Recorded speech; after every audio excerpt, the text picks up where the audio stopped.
And it's episode 132. That's a good number. I like that. Welcome to Suzilla, everyone. Susie here, Matt there. Yep, Matt here. We are at, of course, Susie Health Solutions, Wenatchee Insurance.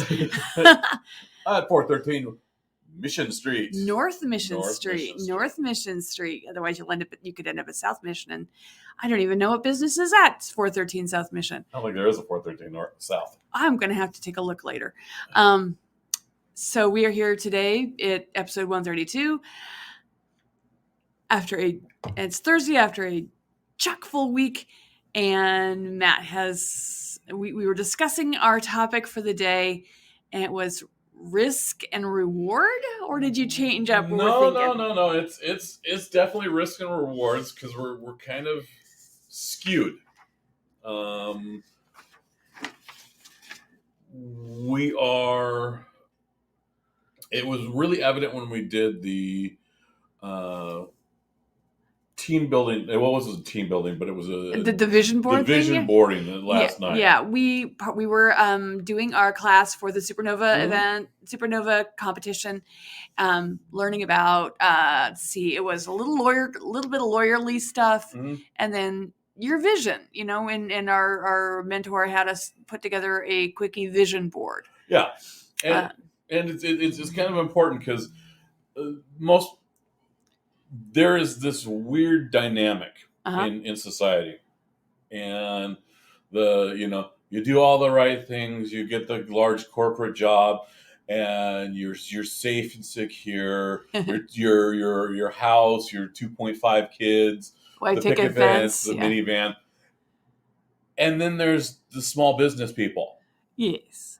Who will risk everything to improve. And that's kind of where I'm at in the whole risk category. As in risk at all? Well, it's not that. There are fewer people gambling. There are fewer people gambling on business. There are more people actually, like in Las Vegas and Reno, and buying lottery tickets. Yeah, it's that notion of hey, the scratcher's going to pay off. It's the big win. Yeah. Versus I'm going to start something small, risking what I can to build a better life. Yeah. And those are kind of the two. That's why I'm it's like, yeah, we know. You saw a speaker down at Insurance Soup last year that gambles. Yes, Tony Merwin. He actually didn't speak, but I am. He's one of my friends on Facebook, and he's an actual poker player. Yeah, and does the whole tournaments and things, and does well. But he also is smart enough to, he sets aside, a budget for that, and one hopes he sticks to it. I don't know him very well. He might be a complete inveterate disaster, but I don't get that impression because he seems to be quite successful. Yeah, at his life, not necessarily gambling. I've had a few gamblers that circled through my life. I learned how to play poker. It was one of my sergeants had a penny ante game. Okay. Where we literally had piles of pennies, and that was an interesting experience because we weren't rich by no means. And 100 pennies goes a long way sometimes. Yeah, but at the same time, being that we were in the military, we could lose all our pennies and we still would be fed and we still have a roof over our head. Right. So there was it was a sort of a safe risk. Yeah, it was. You might not be able to go buy that, carton of cigarettes, but you'd still be able to get a decent meal. That was back in the day with the right coupon at the PX. You get a carton of Marlboro Reds for $4. If you spend all your pennies, if you gambled away all your pennies, you didn't even have $4. Yes, but someone would get you cigarettes. Yeah, so that was a wrong analogy. Mm-hmm. It's one of those things. It's a lifestyle that's set up, and you can literally blow through everything. You're kind of expected to because you're living a life that is completely on the line.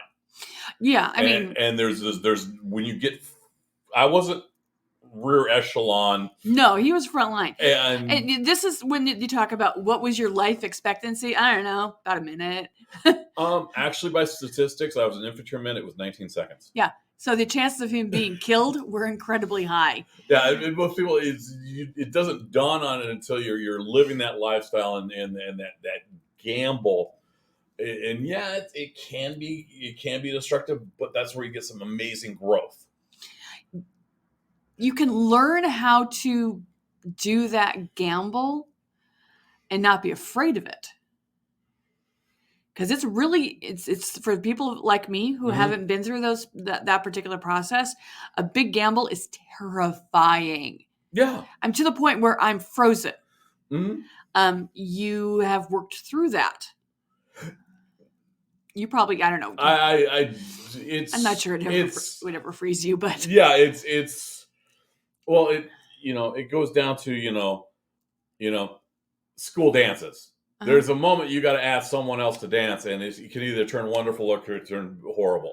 Yeah, there's very rarely a middle ground in there, and it's a risk. And it is a risk, and for some reason, I have, been conditioned to take risks. Yeah. Our son, bless his little heart, decided he got invited to go back to our martial arts group. Oh, cool. That was testing last night. I knew he'd gone. I didn't realize he'd had an invitation extended. Yeah, someone extended an invitation, and he said he wanted to check it out. I'm like, okay, go for it. And what do you have to lose? Exactly. And it was kind of nice hearing him, thinking about coming back to it. Mm-hmm. But that is a risk. But when we were doing those dream components, you could kind of see where some of us couldn't get in the room. We did have a few people that couldn't make the class. We're not judging. There's probably a logical explanation for all of them. And then there were some that you could see kind of hedged.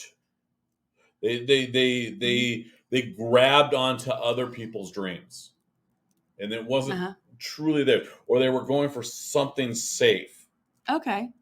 They're hedging their bets. They're hedging their bets. So they didn't want that potential loss. That's fear. And well, no, that hedging your bets and that fear of loss. What we do insurance. Part of insurance is reducing risk. Yeah, and protecting in the event of loss. Yeah, so you're hedging your bets, and at the same time, you can't. It's certain levels of hedging your bets. You're diminishing your win. Yes, because you're not putting enough in to get a big response. A big return. Big return. It's not unique. It's you're not having that breakthrough growth. Yes, and that is terrifying for people to do that. Now, here's the interesting thing: we were just imagining.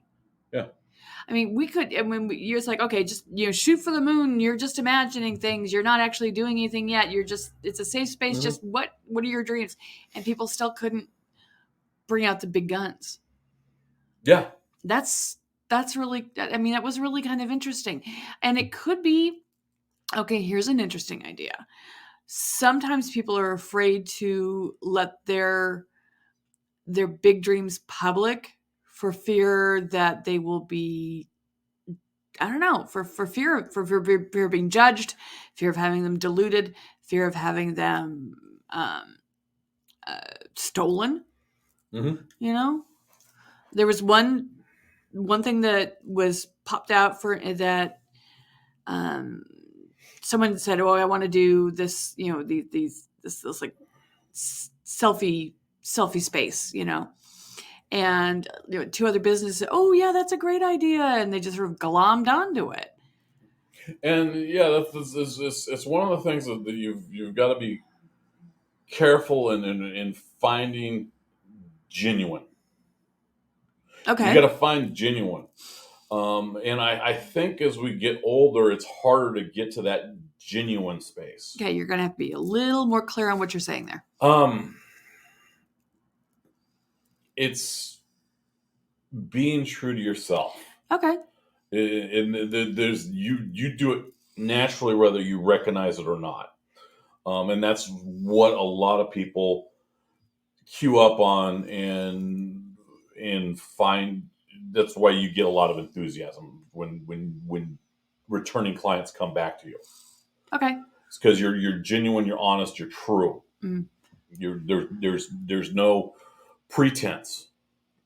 I'm guileless. Yeah. And it's a very important trait. You're earnest. The importance of being earnest. Important of being earnest. And it is a very important trait. And that's one step to going out there and doing those dreams. Mm-hmm. Is being honest.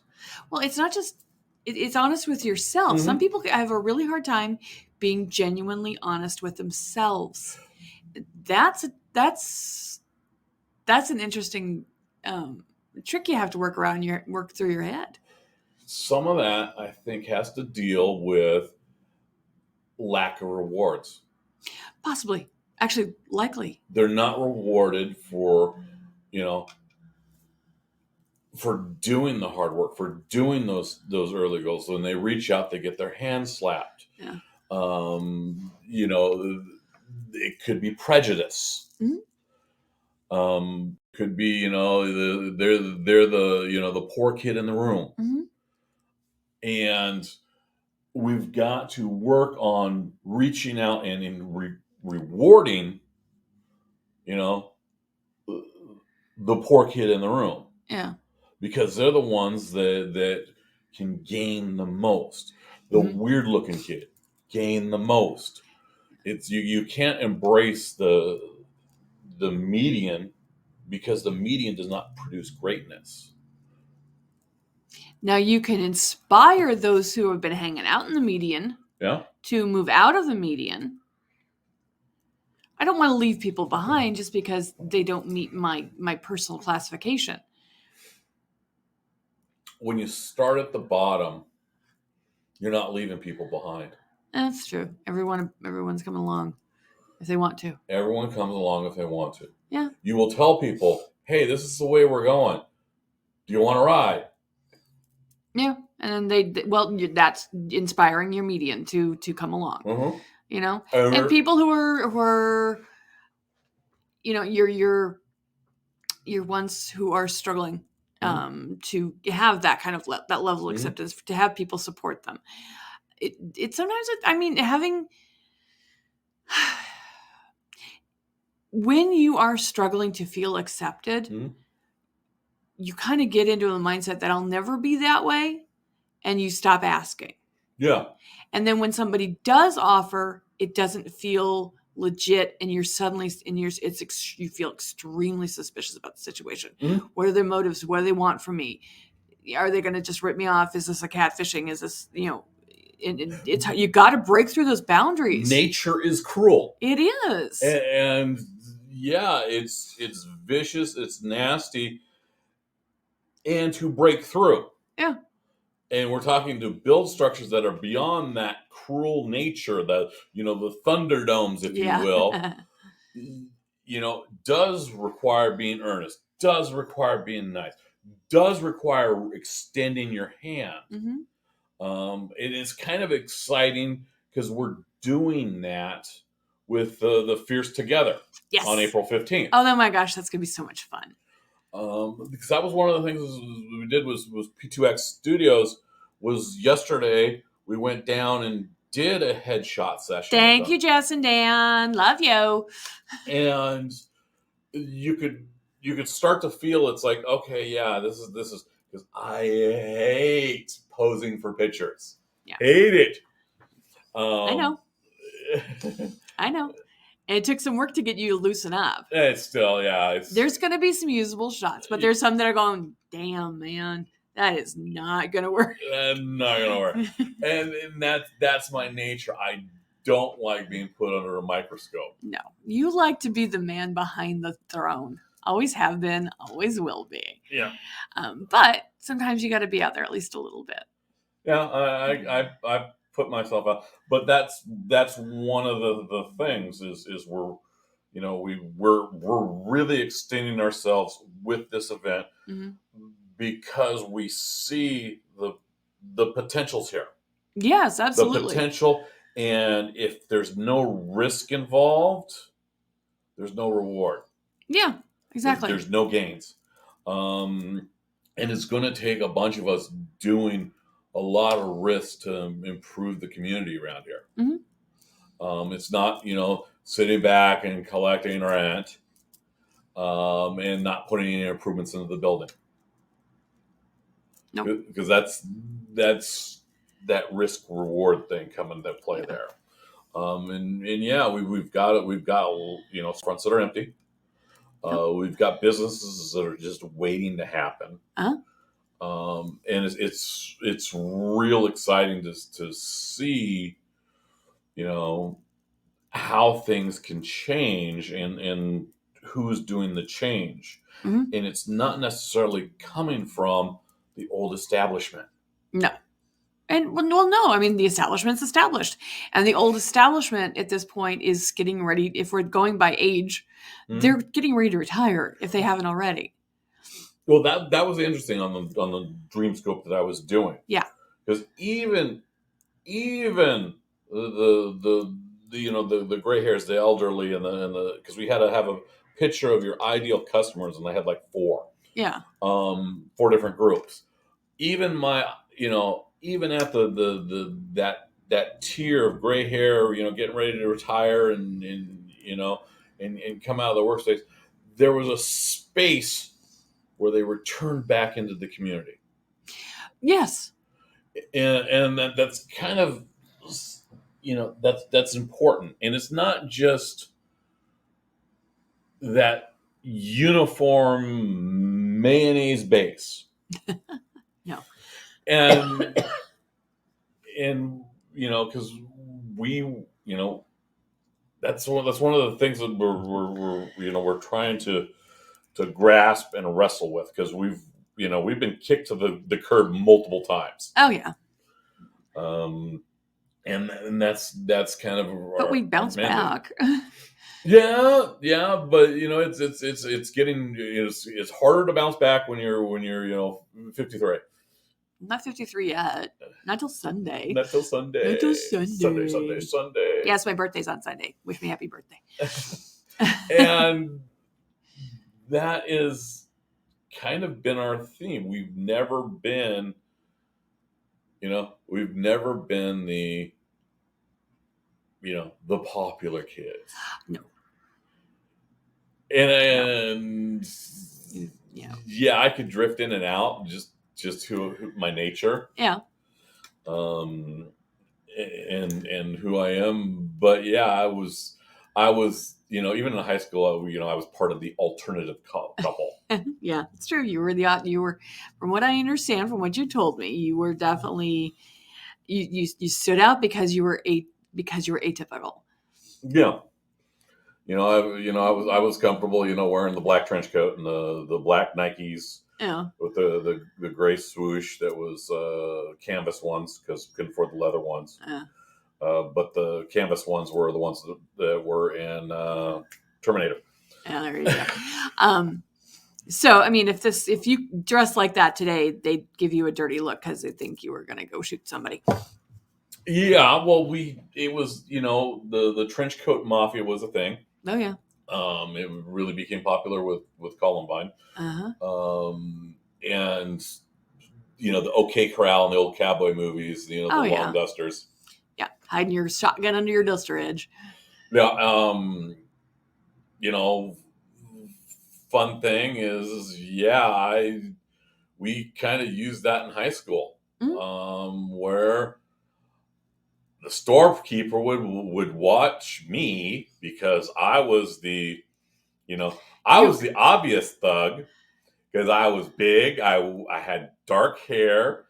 I had a long trench coat, and I could slowly walk down the aisles and look at things, and they'd all look at me. Well, everybody else is robbing the place blind. Everyone else is robbing the place blind. Matt, you were such a bad boy. Well, I didn't know it was happening the first time, to be fair. Sure. But yeah, I had some really larcenous friends I traveled with. Yeah. Well. But it was risk. Yeah, it was. It was the risk of youth. I wouldn't do that today. I wouldn't suggest doing that today because that pack of cigarettes is like what, $14 these days. Yeah, you're almost looking at a felony if you manage. Yeah, a couple cartons, you're up to felony level. Down the level, yeah. And it's just like, that's crazy. Yeah. Well, also don't smoke. That's true too. I haven't smoked in years, but it was a different time. And you were with you were in a totally different place in your world. Yeah, because I to get high school, to get jeans to go into junior and senior year to high school, I helped our neighbor scrub toilets at the premix factory. Mm-hmm. That's what you do. That's what you do. You grab that second job. It was nasty. It was dirty, and it got me in the school with a couple pairs of jeans and a new pair of tennis shoes. There you go. And a couple t-shirts. Hard hustle. Yeah, it is hard. It is a hard hustle. You hustled a lot harder than I had to. And I know that. You had to hustle differently. Yeah. Your risk involved your dad, dragging you to your mom and dad dragging you to different events and saying, "Look at you." Oh yeah, well yeah, we've done that to our son though. Yeah, and we kind of eased up on that to try to get him to come to his own. Well, we made sure one of the reasons why he was being dragged when he was because we never want to keep an eye on him. Yeah. Once he became old enough to hang out on his own for a little while, we gave him autonomy. We gave him a choice. We respected his boundaries. So that was appreciated. Yeah, it takes time. Yeah, because he's got to feel safe to have that opportunity to risk. Mm-hmm. And that's what we're doing is we're he's a good kid. He gets good grades. There's only a couple that I hammer him on. This, hey, you need to get this up. Yeah, get your chemistry taken care of, Nick. And that's part of the reward. And because there's good rewards and there's negative rewards. Yeah, I said it. There's negative rewards. Okay, as I've always considered that a punishment. Yes, however, it's for example, a negative reward is my first insurance agency collapsed. Yes, it did. And we learned massive amounts from it. Uh-huh. And here we are because of the lessons we learned. Yeah. And the people we met and stuff. And that is an example of negative rewards. There is a weird, I think that's where privilege comes in, is when people start to remove that negative reward and go for the money in the bank, personal. A good example, what I'm talking about here is the Silicon Valley's bank collapse. Oh, yeah. And the executive pocketed millions of dollars. Yes. And then when it was, when they did the run on the bank, he said, "Oh yeah, sorry, this is so tough for all the bank members here. By the way, I'm out of here. I'm heading to Maui to my townhome." Mm-hmm. And that reward, that negative reward, there's a certain responsibility that's removed. Congress stepped in and said, "Hey, we're going to bail everyone out." Well, isn't that what the FDIC does?